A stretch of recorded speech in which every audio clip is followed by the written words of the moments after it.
Assalamu alaikum wa rahmatullahi wa barakatuh. Welcome to the second class of Preparing to Open the Door to Marriage. Tonight we're going to continue and discuss many different aspects of preparing oneself for marriage. I have changed location and hopefully with the hopes that you will not hear as many beeps. However, you may hear the ambience of nature because I'm recording outside. So I apologize in advance for any distractions, but inshallah, it's my hope that this will be a better environment for us to record in. These are the wonderful challenges of living in the COVID times. So inshallah, let's get started. For those of you who still are not aware, we are having on Friday night at 7:30 p.m. Pacific time, Standard Time, discussion sections for the classes that you watch here online. So if you'd like to join on Zoom, you are welcome to do so on Friday nights, and we encourage you to do so. In our last Friday night class, what we decided to do was discussion section rather, is we decided that we would start having people, give the people the opportunity to be matched up, right? And so we were discussing the very unfortunately shameful practice within our community and not have really good methods for helping people find a match or a mate for marriage. And so one of the things that we've discussed doing is that for those of you who are interested, and all the people who originally signed up for the class will be receiving one, but I will send you a Genogram interview questionnaire, and you can feel free to fill it out. If you send it back to us, then I will contact you and interview you for an additional half an hour between the end of this month and the month of July. And then by August, it is our hopes that we will be able to find at least 2 or 3 people for you to talk to as potential considerations. So if you would like to participate in that, or you know somebody who might also like to participate in that, please send your email request so that we can send you the Genogram questions. It does take quite a bit of time actually to fill them all out. There's 160 questions, but if you go through and you're willing to go through the process, we will also send you an informed consent, which will give you an idea of the potential harms and the benefits of doing this process. But if you're willing to go through it, I'm willing to give the time to make this happen because, again, I really feel strongly that we need to have better systems in place to aid and help people find people to marry, inshallah. So let's jump into today and get started with the lecture today. So again, this is the second class, and we're going to build upon the idea of who am I? Looking at several different concepts, but particularly 2 of the 4 horsemen that we mentioned in the last section. There are 4 issues that typically become issues within a marriage. There are many, but there are 4 main ones, and they have to do with money, they have to do with in-laws, children, and sex. And so tonight we're going to talk a bit about 2 of those. We're going to talk about financial development, and we're going to talk about our in-laws, which will fit right into our discussion on family. So again, let's get started. And we're going to talk about our foundation, what makes up our foundation. We're going to talk about the biopsychosocial spiritual paradigm, in case you've not heard of that before. If you watch any of my videos, you'll hear me talk about that quite frequently. As well, we're going to dive in a little bit more into our self-development of who am I, building on our last class. We're also going to talk and discuss about what genograms are, And we're going to look particularly into our successes and strivings, our injuries and healings, our emotional world, our mission and legacy, and who I want to become, right? So that's just an overview, but I want to get started first by looking at the foundational structure of any good marriage, right? And I like to use this metaphor of a castle, because castles traditionally have been built with two walls. So as you can see here, you have the inner wall and you have the outer wall, right? And the reason why it has these two walls is because it is reinforcing, which makes it a stronger structure, unlike your typical houses nowadays that have like one wall structures. Castles had two walls.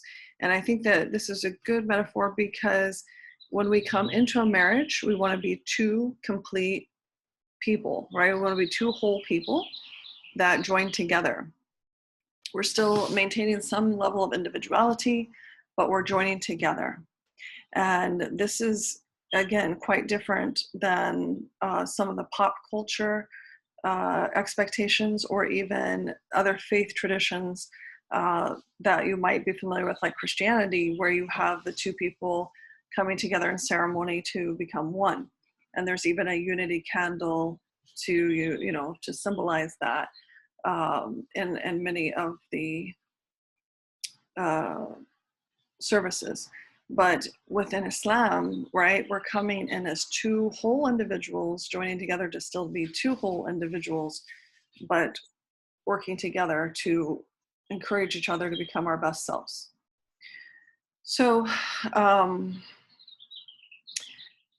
with that said, if you can keep that in mind, I think that also helps you. Like last time we were talking about how important it is to develop yourself so that you can enter in as that whole person, or as whole as you're able to before you enter into a marriage, right? So what does it take to build a castle? Well, again, it's important in your relationship to have two individuals who come together. It's also important to have clear boundaries so that you are, clear about who belongs in the castle and who doesn't belong in the castle. And one of the ways that we do this is through our own self-development. So the more solid our concrete is within ourselves, the stronger the walls. And if it's solid, like the concrete, right, it typically doesn't burn like the timber that was used in later construction. So we really want to build ourselves as solidly as possible and then go forward and add to and have just a really strong castle by having two very solid people. Now, this foundation of these two walls is built with many different aspects, right? So there's the biological, meaning that it relates, and now I'm moving into what the biopsychosocial spiritual paradigm is, because I often will refer to it, and each one of these aspects of ourselves affects the whole. So we want to look at our biological, meaning that it's relating to our body or living organisms, right? And so this pertains to your health, your physical health. Do you go every year and get a physical? Do you maintain that? Do you get, things checked to be the healthiest that you can be? In addition to that, you might want to look at things like nutrition, right? And exercise. These all fit within that biological realm, but they also have an intersectionality with some of these other pieces, like the psychological. Psychological meaning of affecting or arising in the mind, or it could also apply to the heart in some ways. It's related to mental and emotional states of people. The reason why I say that, because the heart and the mind, scientifically, we've discovered that we have mirror neurons between the brain and the heart. And so in a way, they are communicating with each other, just as oftentimes we have thought in a very spiritual sense. There's the sociological aspect. So sociological, meaning concerning the development, the structure, and functioning of human society. We are very familiar with this recently.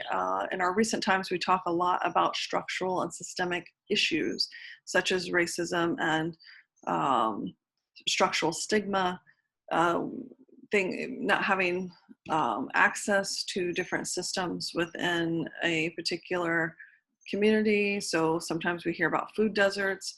These are structural in nature. So when you think about the sociological aspect, you're thinking about, what the person has come from, like what they've experienced in terms of systems.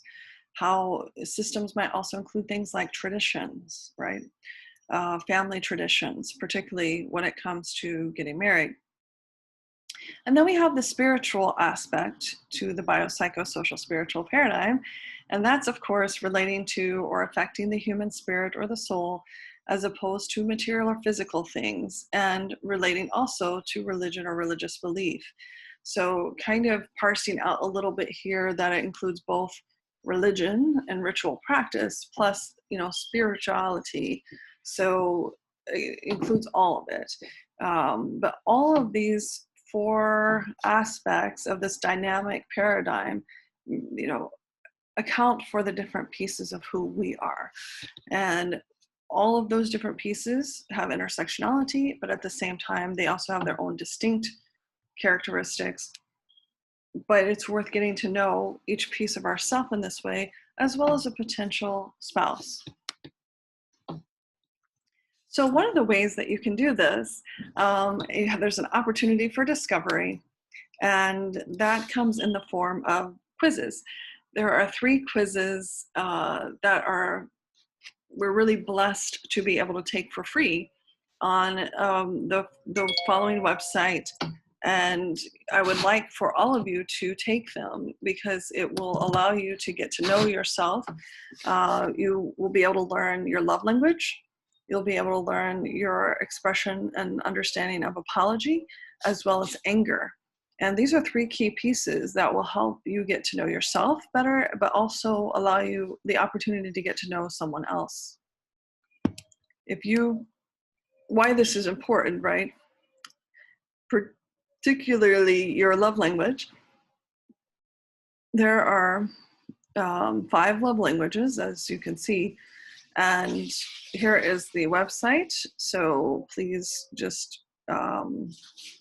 you can go there, and unfortunately you can't click on the screen here, but you can go there and take these quizzes for free. But the 5 love languages are important because oftentimes people love another person the way that they want to be loved. And they don't take the time to get to know that person and understand what is meaningful to them.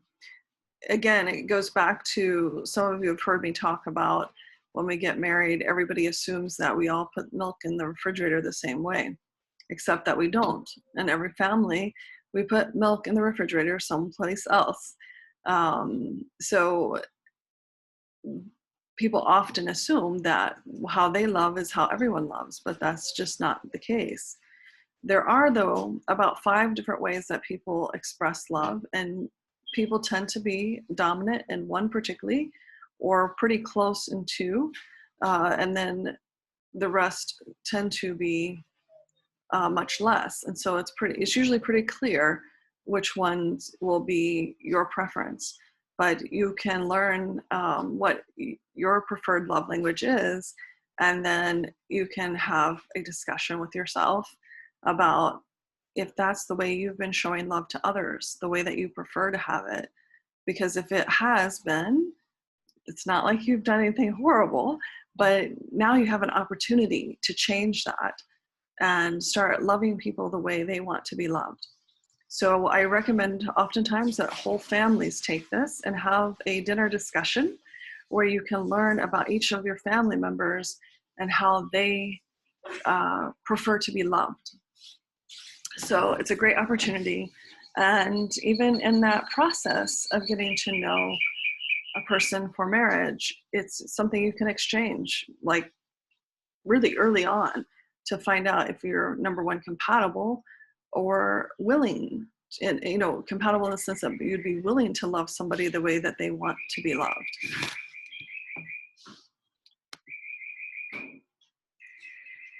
So some of the things to debrief with yourself about is to ask yourself, what did you discover after taking these 3 quizzes?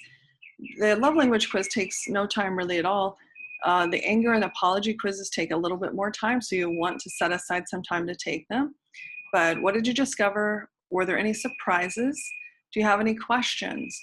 So one popular question that comes up occasionally, but very rarely, somebody will have a flat test curve, right? Like they'll test almost the same in every category for the love language quiz. It's not, doesn't happen that often, but if it does, then that's worthy of a conversation as well. So if that happens to you, reach out and we can discuss that, inshallah. The next thing that I want you to consider is doing the Genogram questionnaire. Again, as I mentioned, I'm happy to email that to you. And we're going to talk right now a little bit more about what genograms are and why they're important and how to make your own. So genograms, if you're not familiar with them, again, here I have, if you're not a part of our regular class, if you didn't sign up in the original class back in April, feel free to email me at nefshealertherapy@protonmail.com to receive the Genogram questionnaire. Or you can also go to 365daysofmarriage.life to download a copy of the Genogram questions and get to work. Again, because this will take you some time. There are 160 questions. Once you've completed them, you can set up an appointment with me on TheraLink. So you'll need to register on TheraLink to set that up, to interview, to be considered for the matching process. And let's move forward to look at the genograms. So what is a genogram? So a genogram is something that was worked on by Monica McGoldrick, and it's a study or a family diagram that is displayed pictorially of a person's family relationships, their medical history. We can learn a lot about patterns with a genogram, and what we learned is that you can successfully trace up to 10 generations of patterns if you have the information. Now, a lot of us don't have 10 generations of our family history for various reasons, but we can usually get somewhere between, at least 2, sometimes 3. And whatever you're able to get to complete it is helpful. The more information you have, the more likely we are to be able to identify patterns. But if you at least have 2 generations, then you're going to have quite a bit of information. And what it allows you to do is to go beyond the traditional family tree and allow you to visualize like hereditary patterns and psychological factors that might punctuate relationships. So for example, identifying mental illness or mental health challenges, physical or biological challenges, things that you may want to discuss with a potential mate, or things like domestic violence, right? So domestic violence tends to transfer from intergenerationally.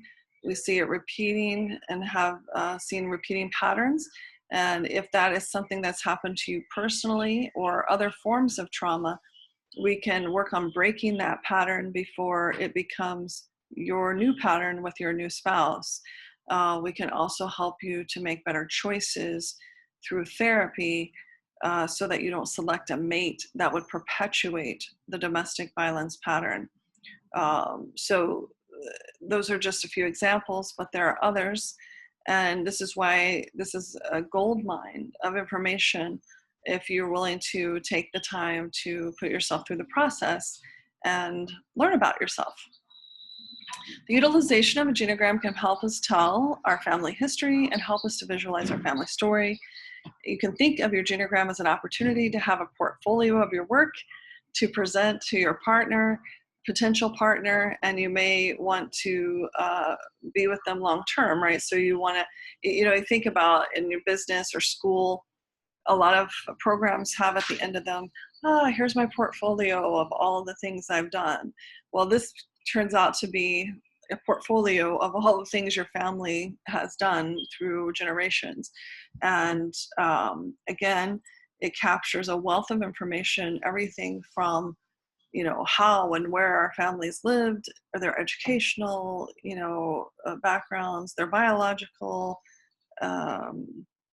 challenges and psychological challenges and sociological challenges. It just really, really captures a lot. So it's really worth doing because it will give you a real clue and insight into the person you are and the person that you might be interested in. So here's an example of the first page, right, of the Genogram questionnaire. Now, it has come up before in our class, like, what is this Genogram project? Well, the Genogram project was my dissertation. And so these questions actually come straight from my dissertation, but it's still a worthy document. And that's why I still use it. So here are like the first 9 questions. And sometimes these are easy for people, sometimes they're not. That's why you want to take some time with it, and it'll be quite insightful, inshallah. But here's some examples for fun of what you can see when you see a genogram laid out. Now, these don't really look like your typical genogram in the sense that it doesn't have all the detail that you would put in a genogram, but this looks more like a family tree, right? And what you would do in your genogram, though, you would leave room on the sides here to write the information that you learned from the questionnaire. And then you would have a collection of all the information from all the people you're able to collect it about within that. You'll see in the questionnaire itself, it goes and asks up to 3 generations, right? We don't go beyond that in the questionnaire, because 3 generations does tell us enough to really be able to be helpful. But you'll see the information listed next to the people in the genogram. Here was another one for my sci-fi people, because I know a lot of you are into sci-fi. And so I put this one in here as well for you to enjoy. So if you have any questions so far or comments or concerns, again, please feel free to email me at nafshealertherapy@protonmail.com, and either I or Sakina will return your message, and let's move on. So getting back to who am I? Whoops. I don't know how that happened. The more we know about our inner world, the better opportunity we have to share ourselves with others and thus create a more rewarding relationship. Pretty obvious, right? And so if you can be as honest with yourself as the more honest you are as we go through these questions, the better off you will find yourself, because it can be difficult sometimes to have, brutal honesty with yourself, but the more that you are, the more you're going to get out of it. And if you are not able to tell yourself the truth, or you can't tell Allah the truth, then how good, a quality relationship are you going to be able to build? This kind of goes back to our first class and lecture, but I just want to, again, highlight that. Being able to discuss what you learn about yourself with your partner, potential partner, will only deepen your relationship. Before marriage, knowing yourself allows you to choose somebody who can better you, not take you down. So we want to evaluate your success in strivings. And so you're going to need a paper, or pencil, or pen for the a paper and a pencil or pen for the next few sections. And if you don't have that now, you could pause the recording to go get it, or you can pause the recording as you're going through. So first we want to look at injuries and healings. So please take notes and monitor yourself in this section.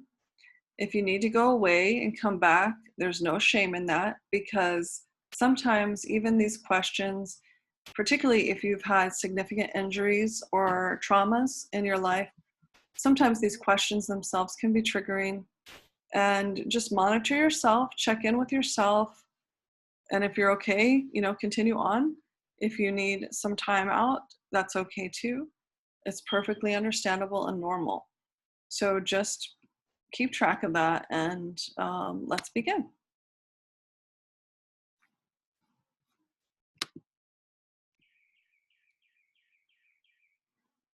So we're going to talk about tools for emotions. What is an emotion? Is it a feeling or a mood? Sometimes people think it's both. Is it only there when we consciously feel it? Is it merely a biochemical event, or is it something more than that? Can we control it or think our way out of it? Or does it act without our conscious awareness? Can you even name some of the emotions? We have a tradition within some of our Muslim cultures, going from Morocco to Iran, utilizing music to identify our emotions.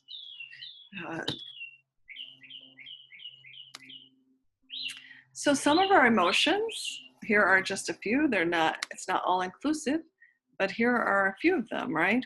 So we have angry, grumpy, frustrated, annoyed, defensive, spiteful, impatient, disgusted, offended, irritated, sad, disappointed, mournful, regretful, depressed, paralyzed, pessimistic, tearful, dismayed, disillusioned, anxious, afraid, stressed, vulnerable, confused, bewildered, skeptical, worried, cautious, nervous, hurt, jealous, betrayed, isolated, shocked, deprived, victimized, aggrieved, tormented, abandoned, embarrassed, isolated, self-conscious, lonely, inferior, guilty, ashamed, repugnant, pathetic, confused, happy, thankful, trusting, comfortable, content, excited, relaxed, relieved, elated, and confident.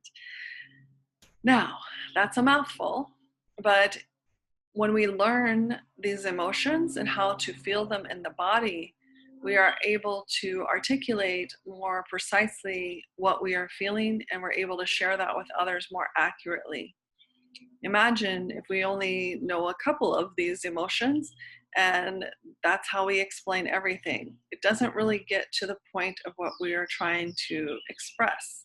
So the more we are able to get in touch with and understand these emotions, we develop emotional intelligence, and we are able to articulate that with other people.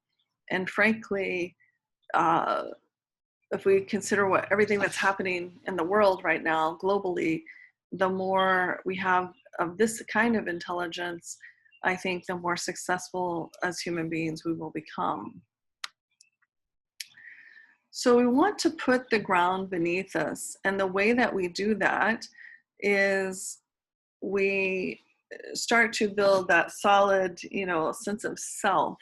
And oftentimes, when we're in that construction of the self, building the strong foundation of those walls, if we haven't been taught or haven't had modeled for us within our family of origin structure how to have a strong sense of self, we might have maybe less control over certain types of emotion, or maybe that was part of the cultural expression that was modeled for us, right? To have abandon when it comes to emotional expression.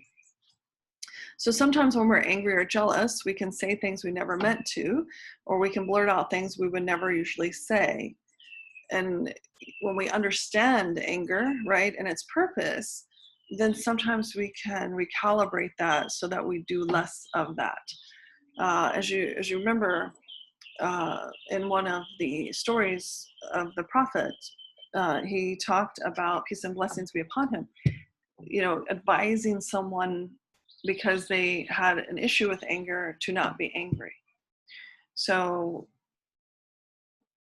depending on what a particular person's challenge or struggle is, this is one of the things I really love about our prophet, peace be upon him, is peace and blessings be upon him, that he addressed individuals with their individual needs and concerns, right? So I'm gonna let this plane pass.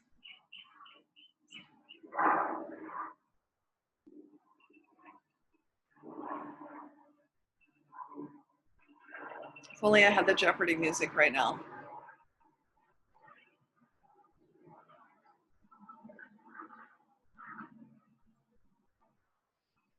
Okay.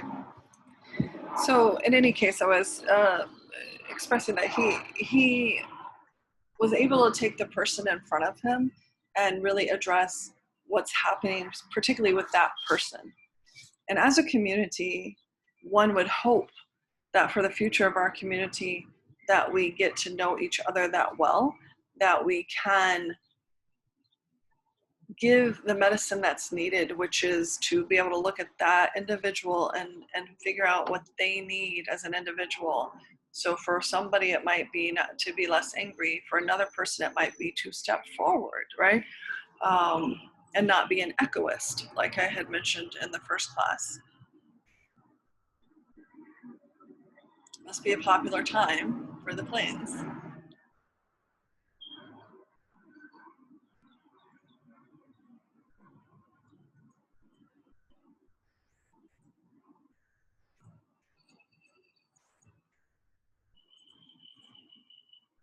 Okay, so another aspect of putting that ground beneath us is sometimes in a lot of our cultures within our Muslim culture have a lot of shame-based nature to them, and so it's not unheard of that we might be shamed from time to time by either community members or family members, and some people crumble when they feel a sense of shame. And again, that has to do with our foundation, but that's very problematic, right? We don't want to be crumbling and falling apart when we're shamed by others. We want to be able to be solid and set our boundaries with them, give them pushback and feedback about whether the shame is actually, shame has a place, but it has a very strategic place. It's not something that should be used readily or often. We can also boil and seethe with fury and anger and totally lose our composure. How many of us have seen this? I'm sure we've all seen somebody do this, and it's not pretty, and it can be certainly tempered if we have better understanding of our emotions. We can also sometimes fill our throats, like biologically. Remember that biopsychosocial spiritual paradigm? Biologically, we can actually fill our throats. This usually happens with everybody. So at one point or another in your life, you're probably going to experience this. But I know particularly women report this quite a bit. They can constrict, it can make it difficult for us to speak, either out of sadness or grief, or sometimes it's a truth that we haven't felt safe enough or secure enough to share. And so our throat will literally constrict because it needs to come out. And so we need to have the ability to, have the courage, be brave enough to release it. It's often helpful if we have a safe space to release it. Sometimes the sadness, though, or grief, and we will feel it right in our throats. So you can feel like you can't even talk. And so once we identify what's happening, then that will loosen up the tension a little bit and allow us to speak. And if it's about not having spoken a truth, once we get that truth out, it will literally like come out of the body, and you will no longer be holding it here. Sometimes we see, if you interview a person who has had some kind of issue with their thyroid, or maybe even thyroid cancer, if you really interview them, you'll find there have been a lot of things that they wanted to say and didn't feel safe enough, oftentimes, to say it. We need tools to help us with these emotion things, right? Oftentimes we are not given that safe space to talk about emotions, because especially for men, it's never that popular for them to even have emotions. That hasn't always been the case historically, but we live in a time where that has been made problematic for our men particularly. And we need to give that space and allow for it to, allow them to express themselves as well. Emotions can be confusing.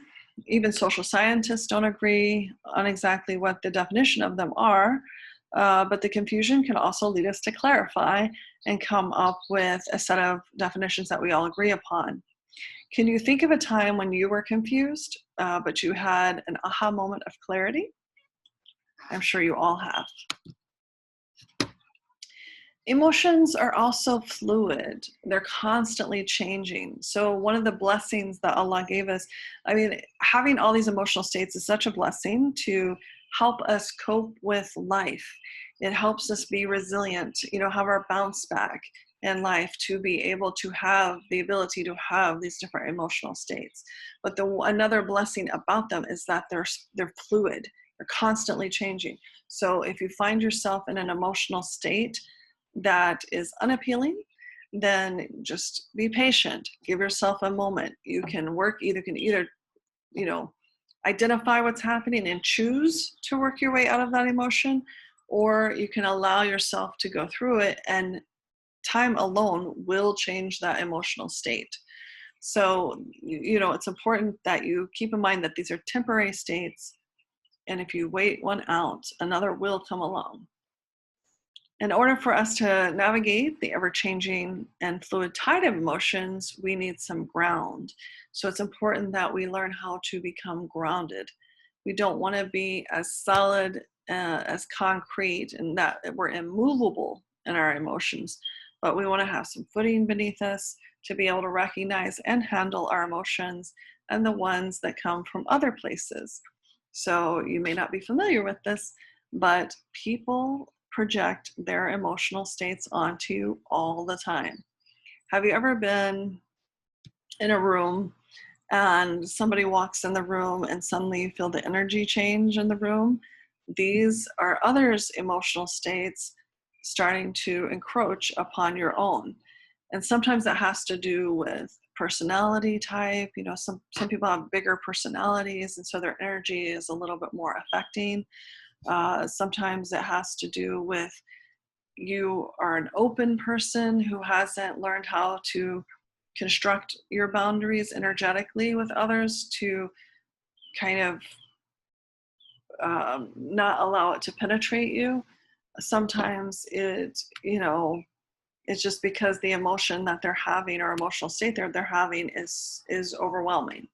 So what you can do is learn how to erect those emotional barriers, and then you can decide, do I want to be open to what's happening with this person emotionally, or do I need to stay closed and have a barrier between me and them so that I don't take on what they're feeling?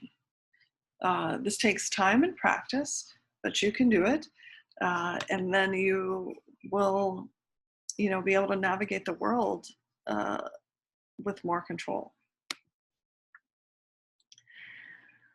So where else can emotions come from? right? Do you remember the answer to that? And what do you do now when you feel an emotion? What do you do when you feel someone else's emotions? You can also feel energy from animals as well, right? So if we remember the Prophet Dawood, peace and blessings be upon him, talks to animals, right? So we know that animals themselves have energy, and we've also learned in our more modern research, right, that animals have a very healing effect on people who have had trauma. And so everything that you come into contact with is going to affect your emotional state. And again, even going back to that biopsychosocial spiritual paradigm, nutrition. So there's a whole concept around food and mood.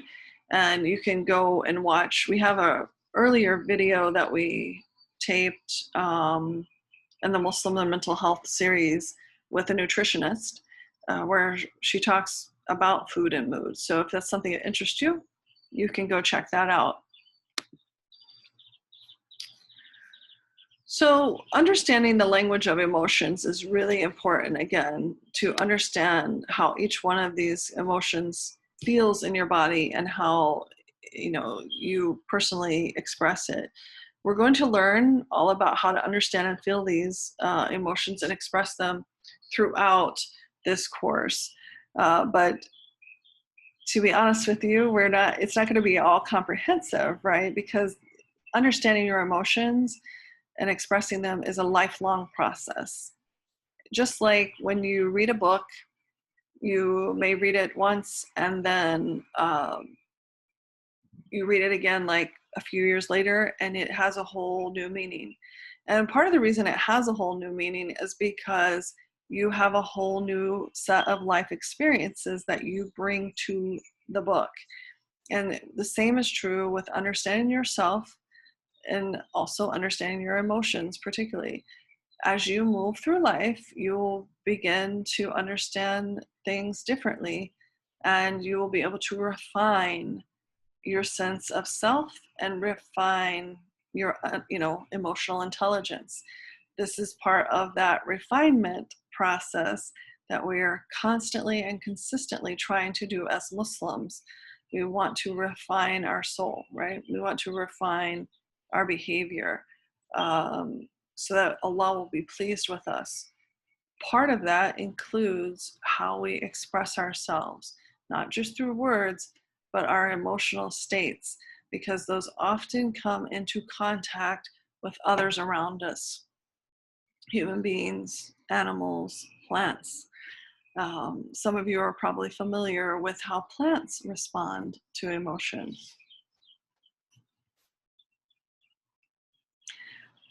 And you might ask yourself also, how many of you feel like you can read emotions in other people? If you are one of those people that is very sensitive to others' emotions, that might mean that you are an empath.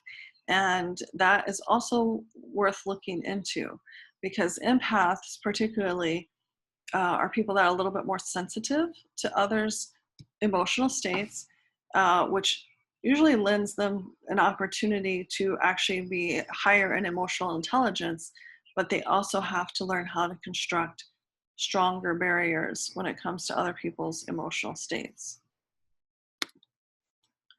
Now, I want to talk about some different types of intelligences, right? That in 1983, Harvard professor Howard Gardner presented these multiple intelligences. And this is the first time that this was presented in the West. We know that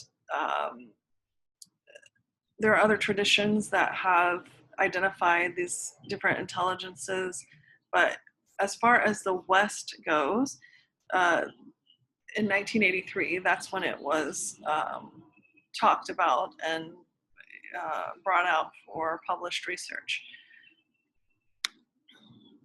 So of these, there are 8 pictured here, and there's one more called existentialist intelligence that we will also discuss. And I want you to think about, as we go through them, which you think are the strongest for you. So let's take a look at these. So we're going to see visual, spatial, linguistic, verbal, interpersonal, intrapersonal, two different things, logical, mathematical, musical, bodily, kinesthetic, and naturalistic. It's kind of interesting, right? Because for those of you who have just graduated from high school or going through that college process, you see these different intelligences kind of aligning with the path that you may choose in terms of the school of study that you choose. So let's start first with visual spatial. So visual spatial intelligence are people who are strong in visualizing things, right? So you can see things such as maps and charts and videos and pictures. Sometimes people who are visual spatial and their intelligence may talk about in their own minds, for example, when they want to express themselves, that they see a picture. And so what we would ask you to do in those situations is to describe what you're seeing in the picture to help you learn how to express yourself better. But these people with a high visual spatial intelligence are able to see the big picture. Linguistic verbal intelligence. Linguistic verbal intelligence are people who are able to use words well, both when writing and speaking. These individuals are typically very good at writing stories, memorizing information, and reading. So a lot of our scholars, right, would have the linguistic verbal capabilities, especially those that are out in the public a lot, that we see speaking to the community a lot. Not all, though, have this, but many of them do. Logical mathematical. Logical mathematical intelligence, the people who have this, who are strong in this, are good at reasoning, recognizing patterns, logically analyzing problems. So this could include a lot of people within the humanities, everything from therapists to people who actually are in philosophy or math. These individuals tend to think conceptually about numbers, relationships, and patterns. And as you recall, remember we talked about the genograms and we trace patterns. We use our logical and mathematical skills for that. Interpersonal. Those who have strong interpersonal intelligence are good at understanding and interacting with other people. These individuals are skilled at assessing the emotions, motivations, desires, and intentions of those around them.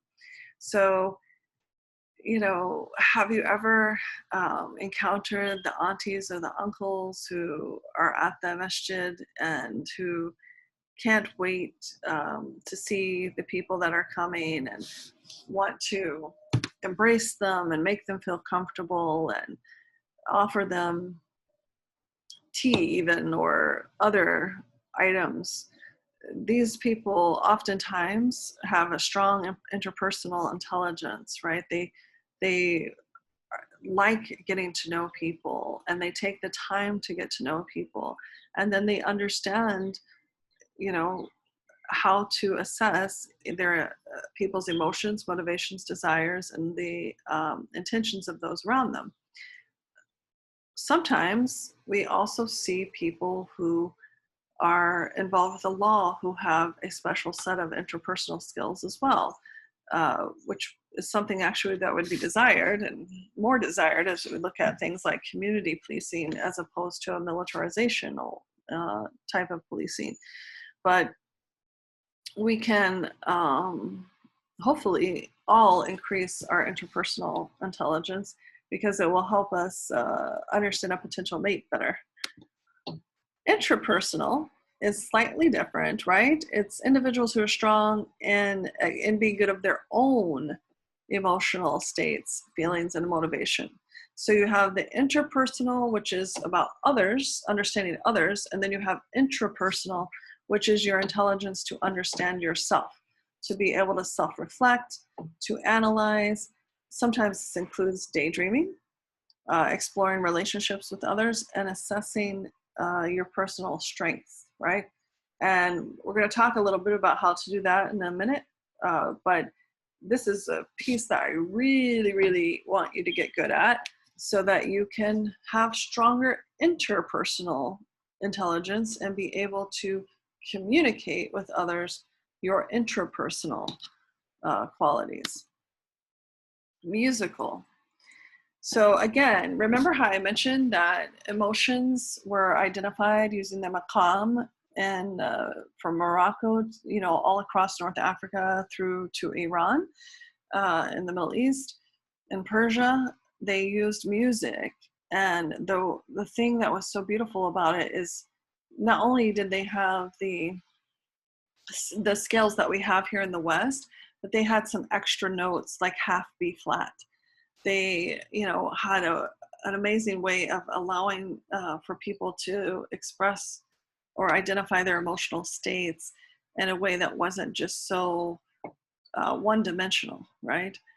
So people who have musical intelligence are good at thinking in patterns. Again, we see that, you know, similarity there with the logical and mathematical piece. They can think in rhythms and sounds. They have a strong appreciation for music and are often good at both composition and performance. And you know, we're really thankful for all the artists that we have, because our cultural production allows us to really understand ourselves better. I mean, can you imagine a world without art and the arts, you know, to help us understand ourselves better? Bodily kinesthetic intelligence. So those who have high bodily kinesthetic intelligence are said to be good at body movement, performing actions, and physical control. A lot of our athletes, a lot of people that are interested in exercise, and people who are strong in this area tend to have excellent hand-eye coordination and also dexterity. That's pretty straightforward, and I think all of you know if you have this. Naturalistic. It's one of the most recent additions to Gardner's theory and has been met with more resistance than his original 7 intelligences. But according to Gardner, individuals who are high in this type of intelligence are more in tune with nature and are often interested in nurturing, exploring the environment, and learning about other species. These individuals are said to be highly aware of the subtle changes in environment.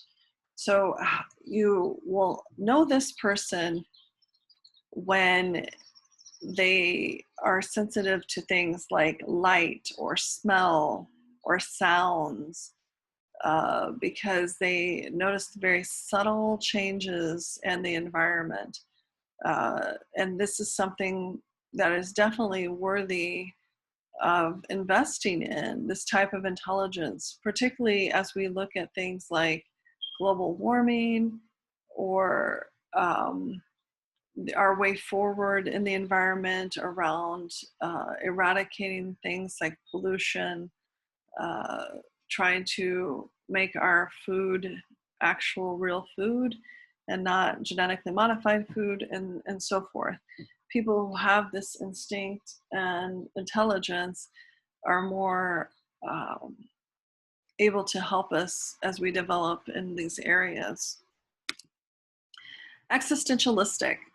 This is the last of the intelligence, the one that was added on to recently. It's the capacity or ability to understand and contemplate philosophical topics. And this comes in handy, particularly as spiritual beings, as we, again, consider that biopsychosocial spiritual paradigm. And as Muslims, this becomes a very important intelligence to us. It's our ability, you know, to contemplate our existence, you know, in this dunya. So according to the theory of existential intelligence, some individuals have an easier time doing this and contemplating the deep philosophical questions such as the origin of mankind, what constitutes consciousness, and man's purpose on earth. You know, this is a part of our tradition, so it's in that way, it's kind of a no-brainer, but we're not all equally endowed with the intelligence of understanding some of us start to contemplate why we're here and get dizzy, right? Or feel frustrated. But there are people who are very comfortable in discussing this and understanding it and feel that they very much understand it. And that becomes very helpful to us as a community, because particularly sometimes we need those people that have great existentialistic intelligence to help us make meaning of our circumstances in our lives in this dunya. If you haven't heard me say it before, usually at least once in a decade, you will go through what we call an existential crisis as an individual, where you'll start questioning, why am I here? What's my purpose? What's this all about? It's a very natural and normal phenomenon. It's also good to refine as you go throughout the life process. But it's great if you have somebody around you who is particularly endowed with existentialistic intelligence to help you through it.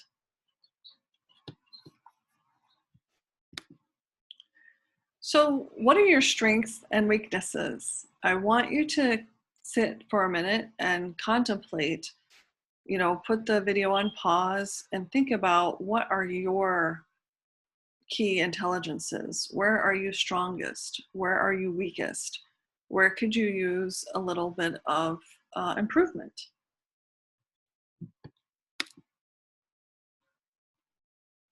So now I want to shift into a little bit more detail that might help you also as you're thinking about who you are, and talk about the difference between skills and talents.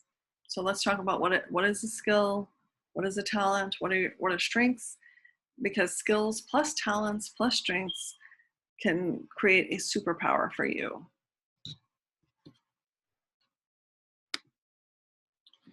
So a skill is something that you learn to do. So for example, cooking, dancing, using a computer or app. Some of you are much more skilled at that than I am. What are some other examples that you can think of? There are some skills that you have that come natural to you, but you really have to work hard to have a great skill. Remember, we have to build brick by brick to build a house. And that's exactly the same for building skills. But in this case, I want you to build a castle. So I want you to be really clear about what your skills are. A talent, on the other hand, is something that you're just naturally good at. So that could be like singing, having a great imagination, and swimming. These things could be talents of yours, but I'm more curious about what talents you think you have. So I want you to take a moment and write that down. So on a sheet of paper, basically you're going to be writing down your skills, and you're going to be writing down your talents, and make sure you differentiate between the two. So strengths. There are some things you're good at doing better than others, and this is the same for everybody, but it's also part of what makes you unique. And it's great to know what that is, because when you're going to be entering into a relationship with others, you want to be able to talk about what your strengths are. So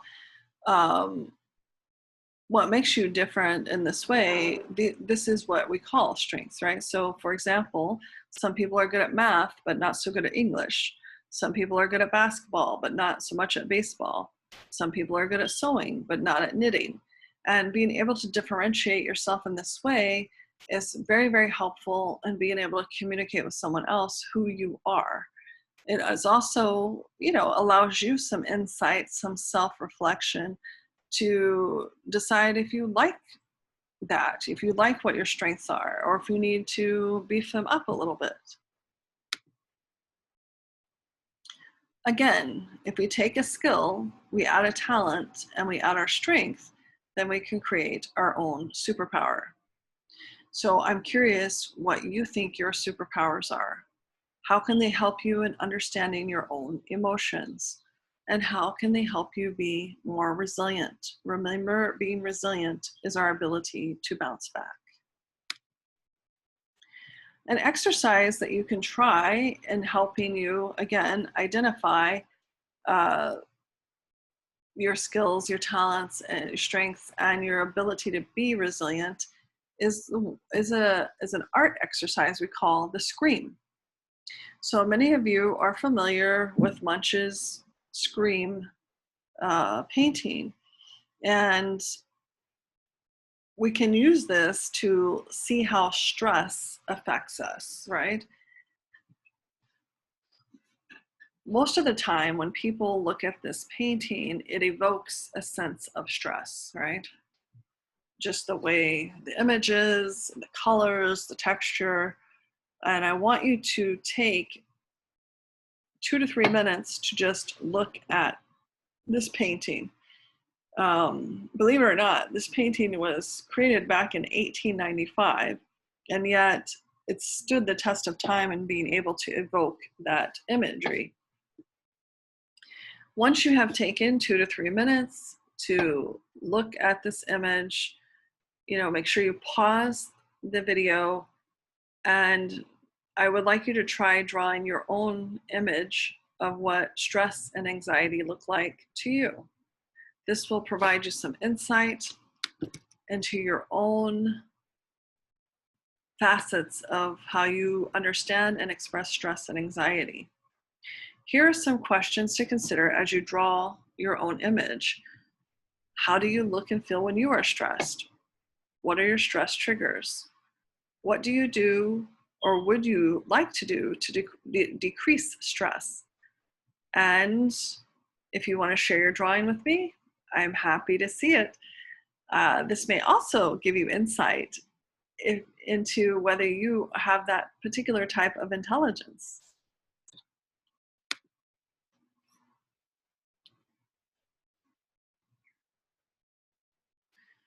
So we're going to shift gears now, and we're going to circle back and talk about building upon our genogram idea.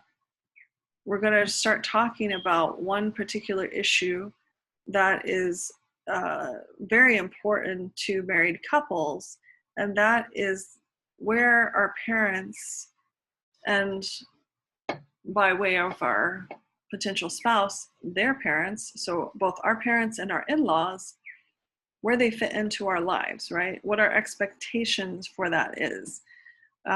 Because this is quite affecting to couples, and oftentimes it can actually affect a couple sometimes negatively to impact them to divorce, but also it can be a very positive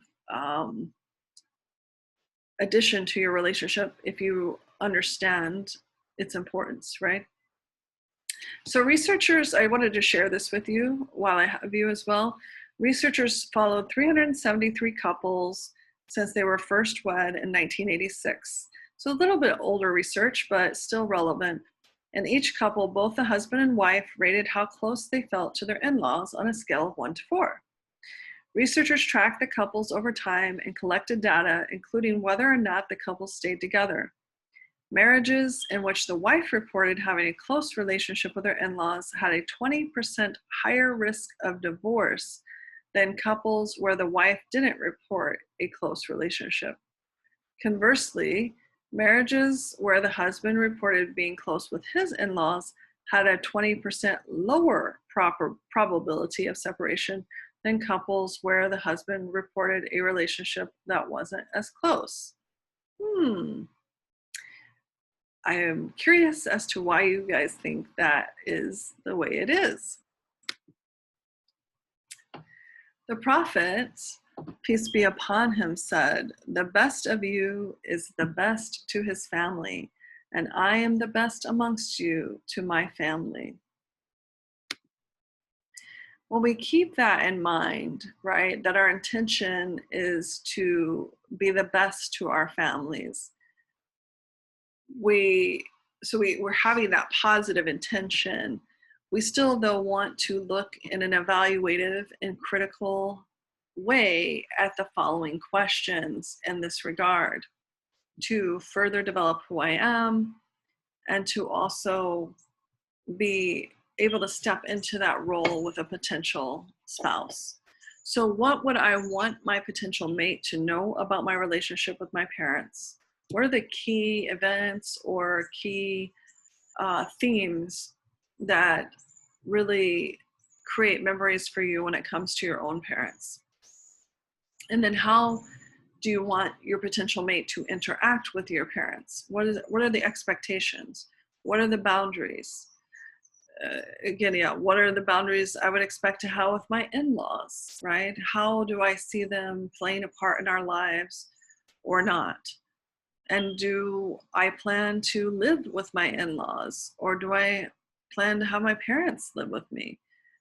This is a very key question, particularly because we have a number of cultures within our Muslim culture that have expectations around intergenerational living.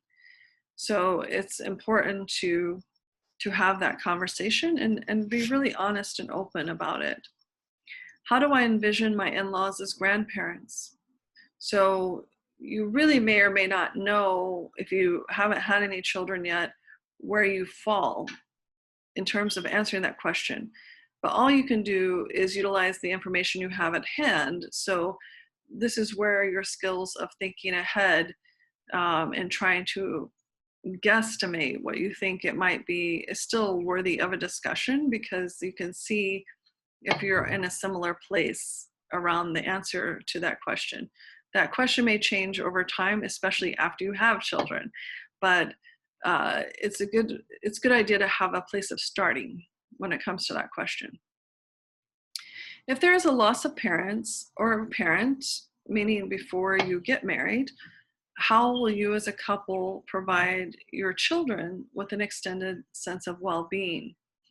One of the challenges that people face often who are converts, whose families have disowned them, or people who have lost parents from natural causes before marriage, or people who have immigrated to the United States but don't have extended family members here with them. Often they have a challenge in terms of how to provide that extended family, that extended sense of well-being, which is really key in the development of children. Sometimes we take for granted and we don't realize how much aunties and uncles affect our overall well-being, because our nuclear families are great, but we can always use backup, right? Your aunties and uncles typically, and other community members typically reinforce what your parents or you as parents are trying to teach your children. And even at some points in the life development process, it will be other people outside of your family of origin who confirm or deny that which the values that you've been trying to transmit to and model for your children from the time you become a parent. And so if that's not there, how will you provide that? Will you create what we call a family of choice, perhaps? How will you get that extra help? It does become very important and almost critical by the teenage years. So it's important to have that discussion and see even how you view that and what the boundaries are and so forth. How will you keep memories of loved ones alive in your family or not? Is another question, because if you've had a significant loss in your family, this is definitely a question to be asking. Also, we want to get into today the second of the 4 horsemen that I had mentioned in the first video, of who am I as a financial being. Money and finances have so much to do with how people see themselves, and yet we discuss this very little in our community, certainly on a communal level. Um, and rarely have I seen people talk about this as they're going through the mate selection process. But it is actually very fundamental to most relationships, because the psychology of money is how our beliefs, our expectations, and feelings influence our financial behavior, success, and disappointment. This means that financial success is an inside job, right? And it's more determined by what's between our ears and inside our hearts than it is on the outside. And research was even conducted that suggested that after about $75,000, people report no increased happiness with increased money. And so another way to think about this, if you're all familiar with Maslow's hierarchy, the hierarchy of needs, right? Up to the 75K, people are struggling, right? They're struggling to fulfill those basic needs: food, clothing, shelter, and so forth. And what this research is proposing is that in most places in America, after you reach the 75K, you're able to actually create that sense of security, and those needs are felt like they're met. And so that's why people don't have really any reported increased happiness after 75K. Now, if you're living in a major urban area like LA or New York City, 75K is almost a poverty level, in one of these cities. So it's not necessarily the best measure, I think, but the research is relevant, right? But let's say it's like 100K, I don't know actually, because they haven't done the research, but in more of those urban areas, regardless, the number is not as important as the realization that there is a place beyond which people are not happier. And yet people are talking all the time about how they can pursue more and more money. And when you're thinking about your own family and its development, and between your mate and yourself and the salaries that you make, or however you're going to construct that, maybe one of you stays home and the other one works, it's just good to keep that in mind, right? That if you're chasing after money, that might not make you happier. And the reason why this is encouraged, of course, is because of capitalism. But it hasn't really shown to be the end all in terms of people's happiness. In fact, people who have a lot of money, way more than 75,000, have reported misery in having so much money, because they found it didn't answer their question of what makes them happy. And also, as Muslims, one of the reasons why this can be challenging is because we are responsible for that money. It's not ours, right? It's Allah's blessing to us and responsibility. So we have to take that extra that we don't need and be very responsible with it, which sometimes looks like redistributing it to the needy or giving in charity. And that can be quite challenging because there's an addictive quality to money. So when people make money and they think that they need more money, it can become addictive. And so that can be quite a challenging thing for people, and not something that we talk a lot about in terms of our ultimate facing Allah with our good deeds and bad deeds, but something we probably should talk more about, because we will have to be accountable in front of Allah for the way that we handled ourselves as financial beings. So I want you to go back to your love language to understand how you or your partner might relate to love, because it's not usually about money. And there is one love language that is about receiving gifts that one could make the argument is about money, but gifts can be a lot of things, and they may not always be money related.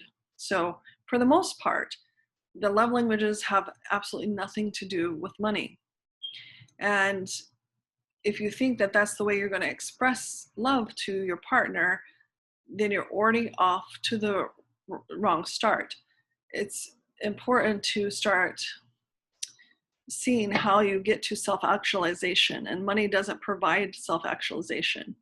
Sometimes money can provide avenues and ways of getting to self-actualization in the sense of allowing you to buy tools or education and things like that that help you get there.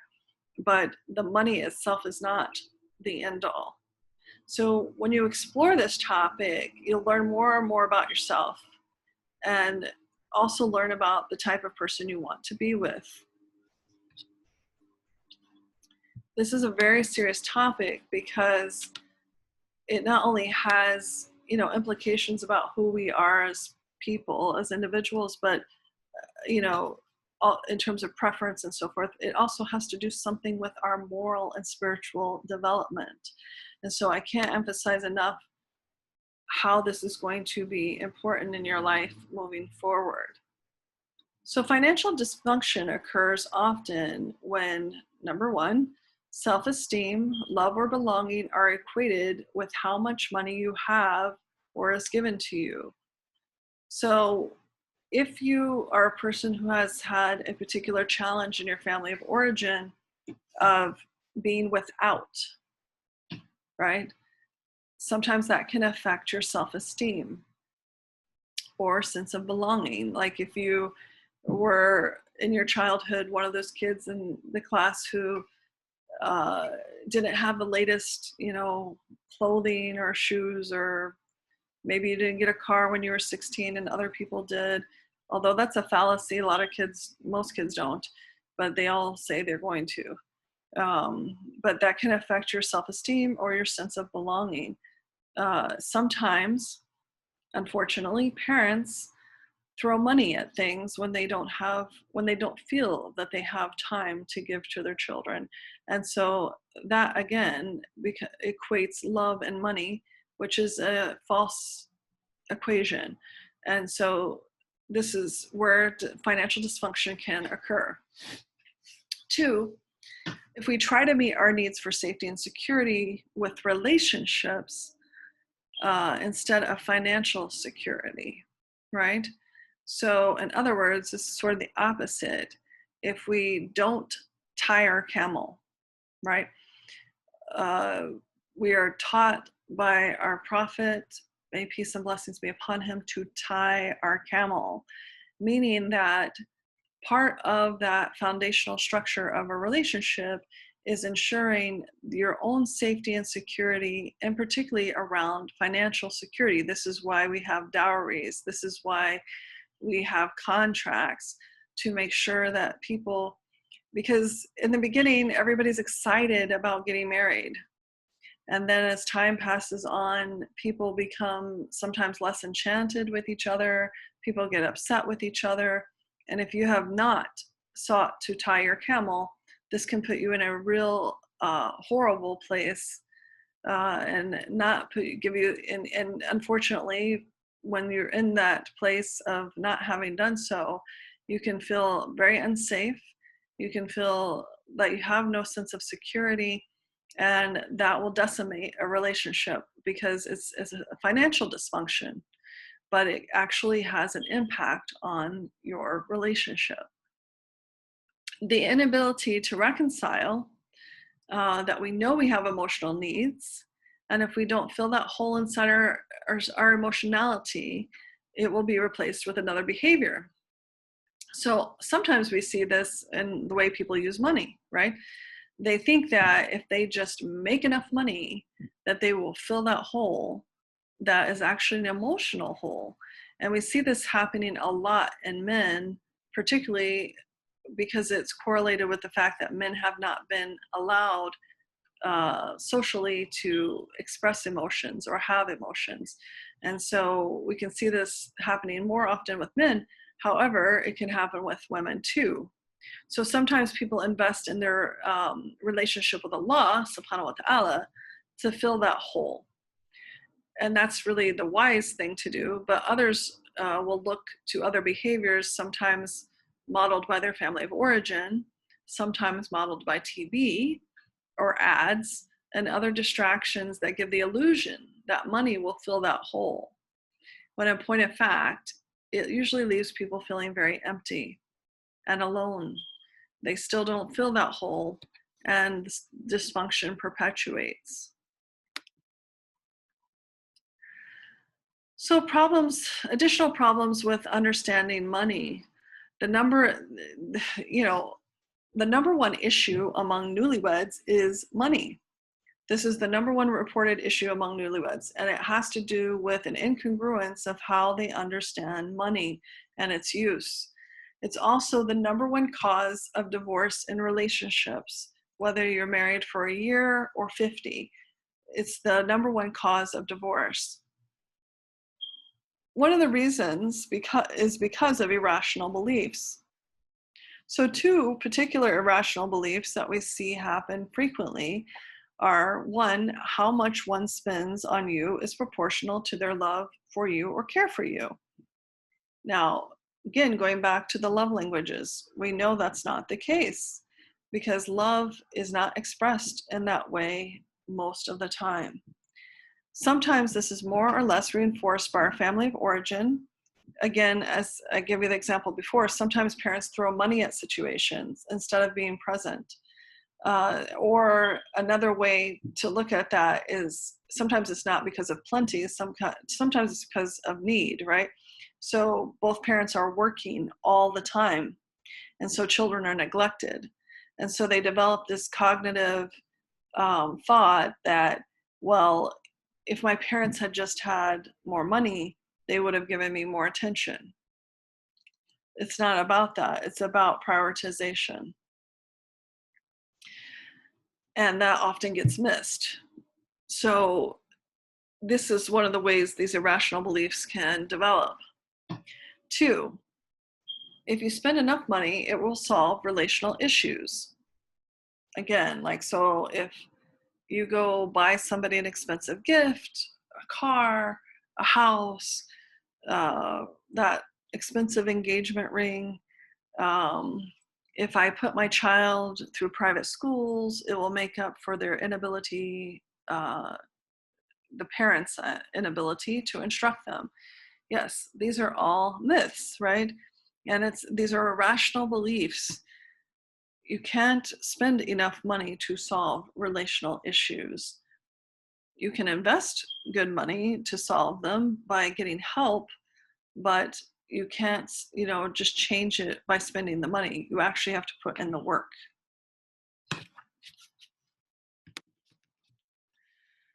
So remember, to the extent to which we can show effectively another person how much we love them is directly correlated to how effectively we are able to feel we are lovable and love ourselves.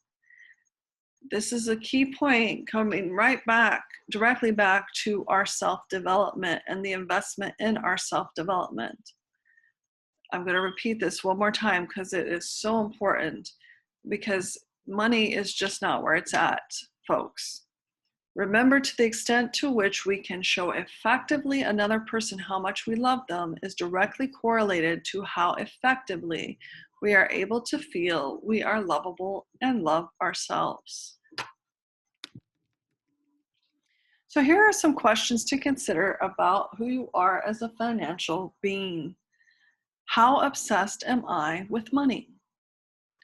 Do I equate money with love?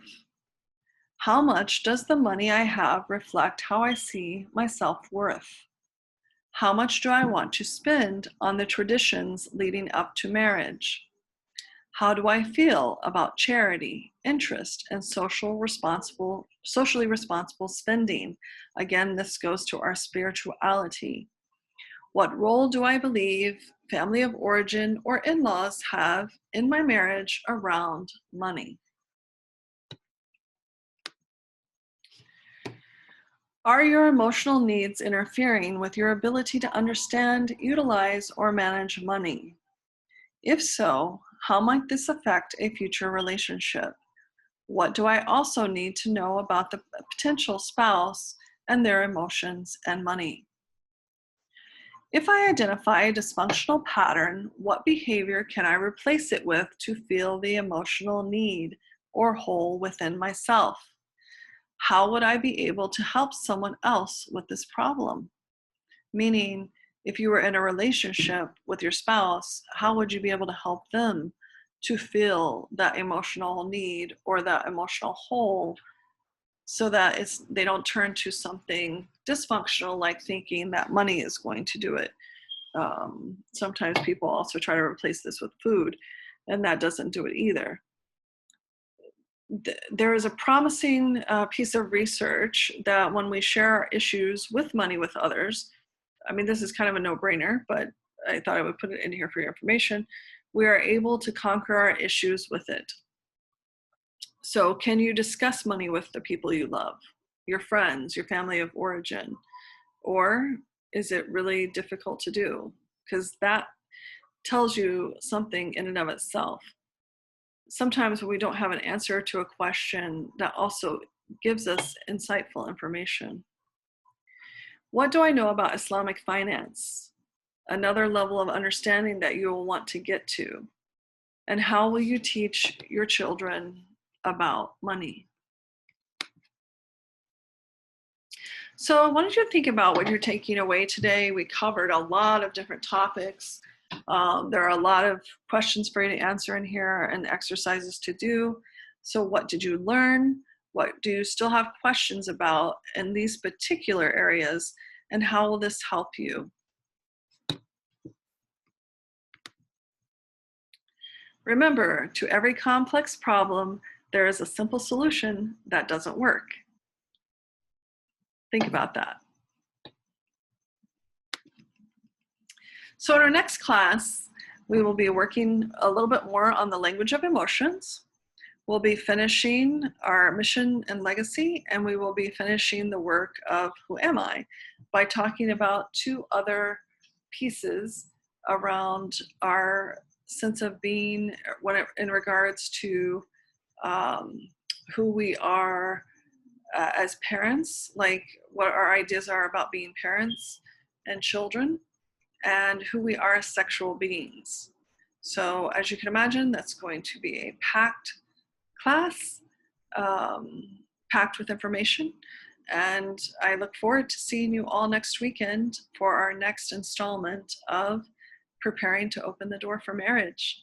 If you have any comments, questions, or concerns, please feel free to email me at nafshealertherapy@protonmail.com. Thank you again for joining me today. I hope this has been beneficial and informative to you, and may Allah bless you and keep you all safe. Assalamu alaikum wa rahmatullahi wa barakatuhu.